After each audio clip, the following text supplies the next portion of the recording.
Hello students, how are you? Welcome back to the second lecture of our chapter mole concept in stoichiometry. देखो हम लोग इसमें क्या पढ़ रहे थे, हम लोगों ने कल जो डिस्कस किया, जो हमारा फर्स्ट लेक्चर था, that was about empirical formula. हम लोगों ने ये सीखा कि how to calculate the empirical formula of a compound. Empirical formula होता क्या है, उसको कैसे कैलकुलेट किया जाता है, ये हम लोगों ने सीखा। ठीक है, एक तो ये चीज़ हमारे सिलेबस में है, जो इस मतलब सेशन का सिलेबस है।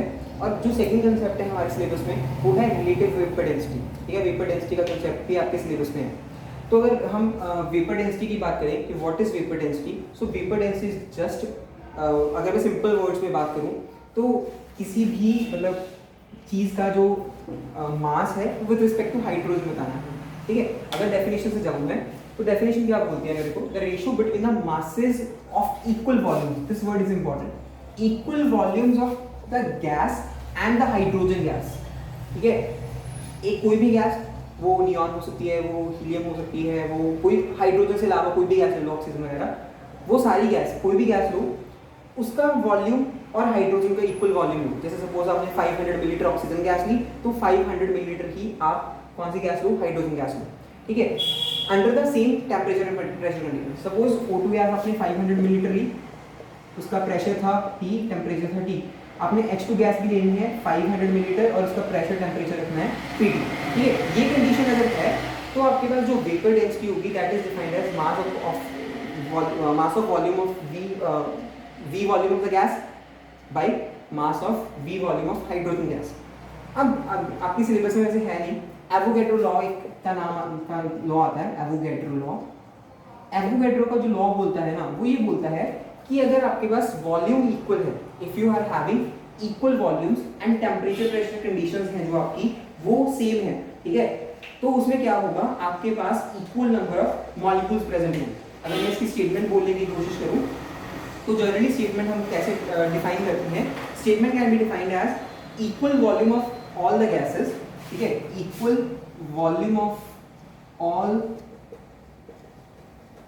द गैसेस, ठीक है, under similar conditions, under similar conditions have basically under the similar conditions of temperature pressure, ठीक है, टेम्परेचर प्रेशर की सिमिलर कंडीशंस पे have equal masses, basically equal molecules होंगे उनके पास। ठीक है, सपोज करो अगर मैं बोल रहा हूँ मेरे पास एक X गैस है, एक Y गैस है, उसका प्रेशर P है, उसका प्रेशर टेम्परेचर T है, एक Y गैस है, उसका प्रेशर P है, उसका टेम्परेचर T है। अगर इनका वॉल्यूम भी क्या है, सेम है VV, ठीक है, तो इनके पास क्या होंगे, equal number of molecules present होंगे। अगर इसके पास भी 100 मॉलिक्यूल्स हैं तो इसके भी कितने मॉलिक्यूल्स प्रेजेंट होंगे, 100 मॉलिक्यूल्स होंगे। ये एवोगैड्रो लॉ बोलता है। तो अगर हमारे पास सेम टेम्परेचर और प्रेशर की कंडीशन है तो हम मास को नंबर ऑफ मॉलिक्यूल्स से भी क्या कर सकते हैं, एक्सचेंज कर सकते हैं। तो सेम नंबर ऑफ मॉलिक्यूल्स इसके होंगे, सेम नंबर ऑफ मॉलिक्यूल्स इसके होंगे। मैं इसको लिख सकता हूँ mass of one n molecule, अगर मैं इसको प्रॉपर लिखना चाहूँ, n molecules of gas upon n molecules of hydrogen gas. n से n मॉलिक्यूल्स क्या हो जाएंगे, कैंसिल, क्या बचेगा, एक मॉलिक्यूल ऑफ हाइड्रोजन एंड एक मॉलिक्यूल ऑफ दूसरी गैस कोई भी। तो अल्टीमेटली एक मॉलिक्यूल ऑफ हाइड्रोजन गैस का कितना मास होता है, 2। तो बेसिकली किसी भी गैस की जो वेपर डेंसिटी होती है वो उसके मास की हाफ हो जाती है। जैसे अगर ऑक्सीजन की बात करें, ऑक्सीजन का मास कितना होता है 32, उसकी वेपर डेंसिटी कितनी हो जाएगी 32/2 मतलब 16। तो किसी भी चीज़ की वेपर डेंसिटी उसका जो मास है उसके क्या होती है, हाफ की इक्वल होती है। ठीक है, तो ये रिलेटिव वेपर डेंसिटी का कंसेप्ट। बेसिकली हाइड्रोजन करना क्या है, जितना भी उसका मास है, अगर सिंपल से मैं बात करूं एग्जामिनेशन पॉइंट ऑफ व्यू से, डेफिनेशन इंपॉर्टेंट है। और जब भी रिलेटिव आपको वेपर डेंसिटी गिवन हो, उसका मतलब होता है वो मॉलिक्यूलर मास का हाफ गिवन है। ठीक है, जैसे अगर मैं बोल दूं किसी गैस का, सपोज आपको गिवन है कि किसी गैस X की वेपर डेंसिटी है 36, ठीक है, तो आप पूछा जाएगा कि उसका मॉलिक्यूलर मास कितना है। उसका मॉलिक्यूलर मास कितना होगा, वेपर डेंसिटी × 2, इसका मतलब 36 × 2 72 ग्राम पर मोल। तो इसका क्या होगा, मॉलिक्यूलर मास होगा। ठीक है, इसके बेस पे हमारे पास एम्पिरिकल फार्मूला में एक क्वेश्चन आता है, आपकी बुक की सॉल्व एग्जांपल ही है। ठीक है, आपकी बुक में अगर आपके पास सेलिना की बुक है तो आपके पास दिखेगी आपको 10th एग्जांपल है। ठीक है, 10th एग्जांपल है क्या, मैं बोल देता हूँ आपको, एक बार लिख नहीं रहा, टाइम वेस्ट होगा। 0.5 ग्राम ऑफ ऑर्गेनिक कंपाउंड, कोई ऑर्गेनिक कंपाउंड है जिसका वेट कितना है 0.5 ग्राम, contains 0.062 gram of hydrogen, 0.062 gram of hydrogen, ठीक है, 0.25 ग्राम ऑफ ऑक्सीजन। ठीक है, अब देखो कोई भी ऑर्गेनिक कंपाउंड है, आप लोगों को ये पता होना चाहिए कि अगर ऑर्गेनिक कंपाउंड है उसमें कार्बन तो डेफिनेटली होगा ही होगा।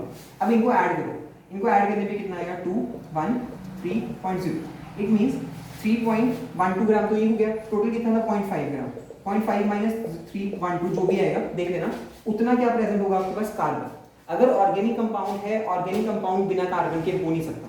तो क्वेश्चन में एक पहला टिप्स तो ये था कि उसने हाइड्रोजन ऑक्सीजन दे दिया, उसने कार्बन दिया नहीं, उसको वो आपसे चाहता है कि आपको ये नॉलेज हो कि अगर ऑर्गेनिक कंपाउंड है तो उसमें कार्बन ऑलरेडी प्रेजेंट होगा, तो इसलिए ये चीज बन जाएगी। बस कार्बन का मास कैलकुलेट करने में कितना आएगा, कितना आएगा देखो 8 9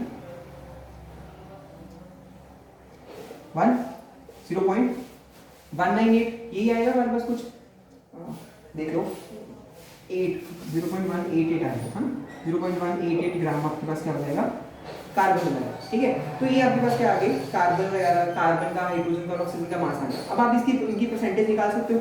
ठीक है, वैसे अब जरूरत नहीं है, मास गिवन है, मास से भी निकाल लो, या आप परसेंटेज में निकाल सकते हो। कैसे निकालोगे, टोटल कितना है 0.5 डिवाइड बाय 0.5, कार्बन कितना था 0.188 इनटू 100, ये आपके पास क्या आ जाएगी परसेंटेज।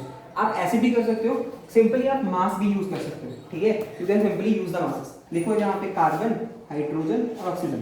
कार्बन का मास कितना था 0.188, हाइड्रोजन का कितना था 0.062 एंड अदर वन इज 0.25। ठीक है, ये आ गया आपके पास 0.6062, 0.25 एंड 0.188। एटॉमिक मासेस में कार्बन कितना होता है 12, इसका 1, इसका 16, डिवाइड कर दो 0.188 by 12, 0.062 by 1, 0.25 by 16, कुछ यही बनेगा आपके पास। अब इनको सॉल्व करो, जब आप सॉल्व करोगे तो आपके पास क्या बनेगा 0.016, 0.062 के आसपास, 0.016 के आसपास, क्या 0 इस यहाँ तक आपके पास ये कुछ वैल्यूज आएंगी, 2 ही बनेगा। ठीक है, रेशियो 2 है तो 2 ही बनेगा। अब देखो आपको यहाँ पे साफ साफ दिख रहा होगा कि 16 4 से कितना होता है 64 होता है। तो अगर मैं सारी रेशियोज को 0.016 से डिवाइड करूँ तो ये अप्रॉक्सीमेटली, ये तो 1 ही आ गया पूरा, ये अप्रॉक्सीमेटली 4 की इक्वल आ गया, ये 1 के इक्वल आ गया। ठीक है, तो आपके पास जो एम्पिरिकल फॉर्मूला है, एम्पिरिकल फॉर्मूला क्या होगा CH4O, क्या बन गया CH4O, आपका क्या बना एम्पिरिकल फॉर्मूला बना। अभी यहाँ पे क्वेश्चन हमारा खत्म नहीं हुआ। ठीक है, अभी हमसे क्वेश्चन कुछ और भी डिमांड कर रहा है, हमें वही चीज देखनी है कि क्वेश्चन हमसे और क्या डिमांड कर रहा है। ठीक है, अब क्वेश्चन की पूरी नेक्स्ट स्टेटमेंट में पढ़ते हैं जो आगे गिवन है हमारे पास।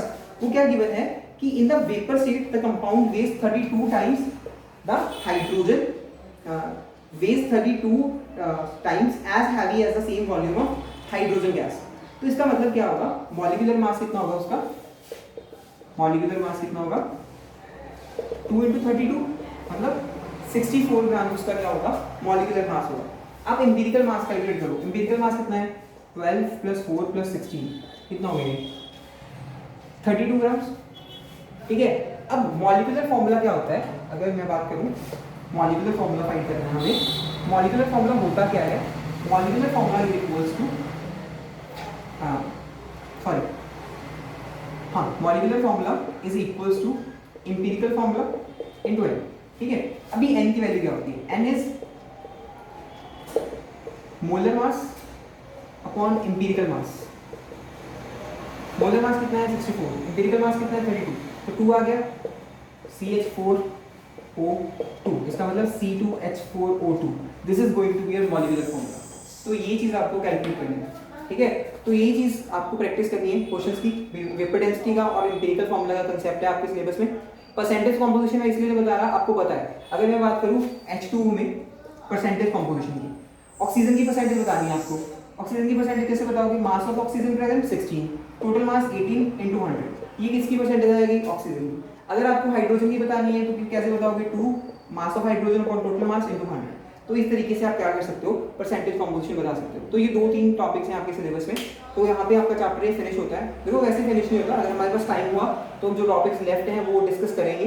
ठीक है, क्योंकि आपको पता है सिचुएशन के कारण हमारा सिलेबस ऑलरेडी लैग कर रहा है, तो हम लोग जो हमारे सिलेबस में है उसी पे कन्फाइन होके ये हमारा चैप्टर यहाँ पे फिनिश होता है। ठीक है, thank you for watching and I request you all please solve the numericals. आपको यहाँ से एक 4 मार्क का या 3 मार्क का न्यूमेरिकल डेफिनेटली मिलता है, so please solve this one. ठीक है, and thank you very much.